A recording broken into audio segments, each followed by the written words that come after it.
Welcome to another epic episode of Notorious Reviews. I'm Kevin over at the Geek Week, and today we're talking about something I just recently watched. Came out in a movie with a decent plot, better than expected acting, some solid jump scares. We are given another solid chapter in the Conjuring universe, as what I'm assuming is the penultimate movie before the big finale. Ladies and gentlemen, I present my review of none other than The Nun 2.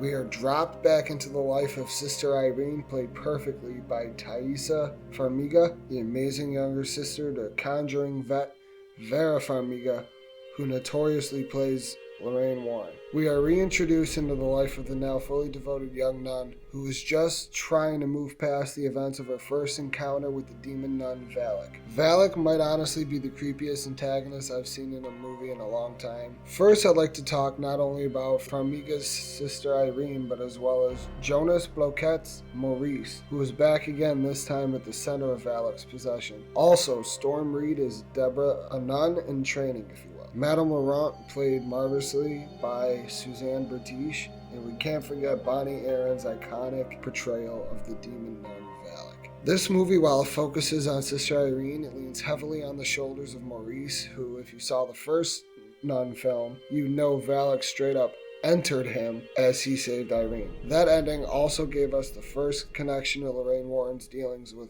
Valak. If anyone remembers, at the beginning of the first Conjuring, Ed and Lorraine Warren were giving a speech and showing exorcism footage. That footage was of a man named Maurice, also known as Frenchie, producing upside-down crosses protruding from his skin. Well, this movie gives us Valak full-on possessing our guy Maurice, which leads me into this movie's one issue, and it's the same issue all the movies of this genre fall victim to, and that's plot repetition. The plot is good, don't get me wrong, but it's a wash, rinse, repeat of the first one. The group of three protagonists have to find an ancient relic in order to send the demon back to hell. And if it wasn't for the visual effects, the acting, the jump scares, and the musical scores, this could have been a lot worse of a movie, and it honestly ended up being a perfect setup for what should be the last film in the Conjuring universe, The Conjuring Last Rites, which is in pre-production as we speak, but due to the strikes, who knows when it's going to happen. Now, for anybody who hasn't seen this movie, I'm going to say it now. Spoiler warning for the post-credit scene of this movie,